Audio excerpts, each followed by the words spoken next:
नमस्कार दोस्तों, के हियर। और इस वीडियो में हम सीखेंगे पेंसिल को कैसे पकड़े ड्राइंग करते वक्त, पेपर से आपका आई लेवल क्या होना चाहिए और रूल ऑफ थंब यानी अंगूठे से ड्राइंग को कैसे नापे। तो लेट्स बिगिन। यूजुअली आप पेंसिल ऐसे पकड़ते हैं पेन की तरह, लेकिन एक आर्टिस्ट पेंसिल ऐसे पकड़ता है लूजली। कुछ आर्टिस्ट पेंसिल को इतना दूर से भी होल्ड करते हैं ताकि उनकी शेडिंग और सेंसिटिव और सॉफ्ट दिखे। लेकिन पेंसिल को इतना टाइटली मत पकड़िएगा। आप जितनी भी टाइट किसी चीज़ को पकड़ेंगे, आप उस पर उतना ही कंट्रोल घुमा देंगे। फर्मली पकड़िए, ज़्यादा लूज भी नहीं। आई वुड से वोल्डेमॉर्ट की तरह पेंसिल को पकड़िए। अब समझते हैं पेंसिल को शार्पन कैसे करना है कटर से। तो पहली उंगली पेंसिल के नीचे रखिए और ब्लेड को ऑलमोस्ट पेंसिल के पैरेलल पे रखिए। आई वुड से 5 से 10 डिग्री पर रखिए। कटर की ब्लेड को पुश कीजिए और ज़्यादा कंट्रोल के लिए आप दूसरे हाथ के अंगूठे का इस्तेमाल भी कर सकते हैं। और ब्लेड जब पेंसिल की लीड या ग्रेफाइट पर आए तो ब्लेड कम प्रेशर से चलाए ताकि लेड ना टूटे।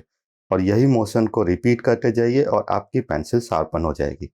थोड़ी प्रैक्टिस लगेगी, but it is a better way to sharpen your pencil, क्योंकि आप अपने हिसाब से पेंसिल की शार्पनेस को कंट्रोल कर सकते हैं। अगर आप इस चैनल पर नए आए हैं और ये आपका पहला वीडियो है, तो ये आज सीरीज मैंने बैरिंगटन बार्बर की मशहूर किताब the complete book of drawing से इंस्पायर्ड है। मैंने सारी जानकारी पहले एपिसोड में ही बता दी है।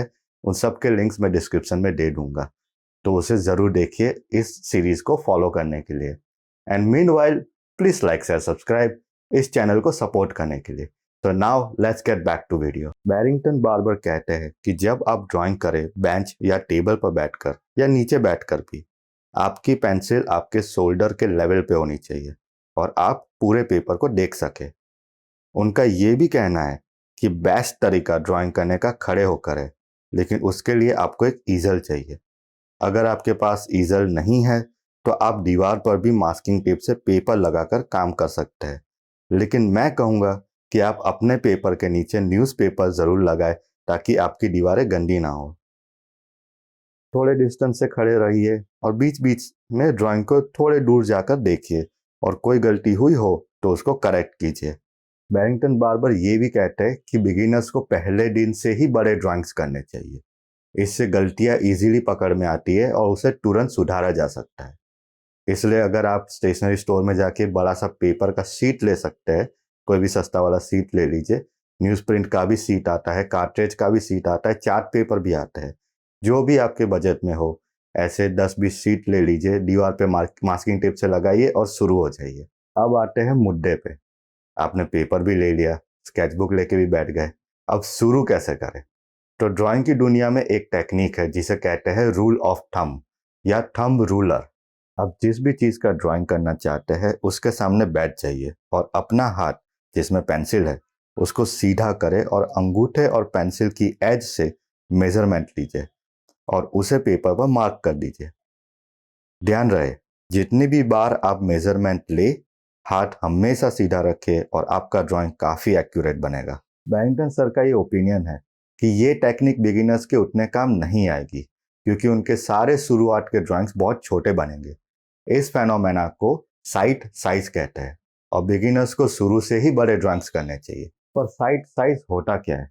साइट साइज यानी जब आप अंगूठे और पेंसिल की एज से मेजरमेंट ले रहे होगे, जैसे यहाँ पे मैं मेरा हेड का मेजरमेंट ले रहा हूँ, तो आपकी पेंसिल जितना इस ऑब्जेक्ट को कवर करेगी, फॉर एग्जांपल माय हेड, वो आपका साइट साइज है। क्योंकि ये पेंसिल का ये मेजरमेंट आपके लिए एक स्टैंडर्ड यूनिट बन गया है और आप उसी स्टैंडर्ड यूनिट से पूरे ड्राइंग को मापेंगे। प्रोफेशनल आर्टिस्ट इसी स्टैंडर्ड यूनिट को आगे जाकर अपने हिसाब से कम और ज़्यादा कर सकते हैं। एग्जाम्पल, 10x4 सेंटीमीटर के ऑब्जेक्ट को 20x8 सेंटीमीटर करने से उस ऑब्जेक्ट का साइज डबल हो गया। इसे कहते हैं यूनिट कन्वर्जन। इतिहास में इसी तरह से पेरू साउथ अमेरिका में नाज़का लाइंस को बनाया गया था। मैं कुछ रिसोर्सेज के लिंक्स डिस्क्रिप्शन में दे दूंगा। अगर आप हिस्ट्री में रुचि रखते हैं तो उन लिंक्स को जरूर चेकआउट कीजिए। बिकॉज ऑफ ऑल दिस, इसी वजह से मैं और बैरिंगटन सर ये रेकमेंड करते हैं कि अगर आप फिगर ड्राइंग्स बना रहे हैं तो कोशिश कीजिए कि एक पेपर में एक फिगर ड्राइंग बनाए, जितना हो सके उतना पेपर को एक फिगर से कवर करें। लेकिन मैं ये जरूर कहना चाहूँगा कि अगर आप बिगिनर है तो भी आपको रूल ऑफ थंब सीखना और इस्तेमाल करना चाहिए। सो रूल ऑफ थंब से फिगर ड्राइंग्स बनाने की जगह बड़े ऑब्जेक्ट्स जैसे स्कल्पचर्स और बिल्डिंग्स बनाइए थंब रूलर को यूज करके। तो this is the final drawing I was making during this video. उसके बाद मैंने 1-2 पेजेस और प्रैक्टिस किए और ये मेरा करंट प्रोग्रेस है रूल ऑफ थंब टेक्निक का। अब इस वीडियो को एंड करते हैं बैरिंगटन सर के कोट के साथ। हमें ये कितना आसान लगता है साइट साइज पे ड्रॉ करना और छोटे ड्राइंग्स करना, लेकिन वो हमारा एक डर है। हम ये मान बैठे हैं कि छोटे ड्राइंग्स करने से गलतियां कम दिखती है, लेकिन जब आप बड़े ड्राइंग्स करना शुरू करेंगे और आपको ये एहसास होगा कि बड़े ड्राइंग्स करने से कितना आसान है गलतियों को पहचानना और उसे सुधारना, कि आप छोटे ड्राइंग्स करने का मन ही नहीं करेगा। तो इस सुंदर विचार के साथ हम इस वीडियो को एंड करते हैं। Thank you so much for watching. अगर आपको ये वीडियो पसंद आए तो प्लीज़ सब्सक्राइब करना ना भूलें। मिलेंगे हम अगले वीडियो में, तब तक के लिए हैप्पी ड्राइंग।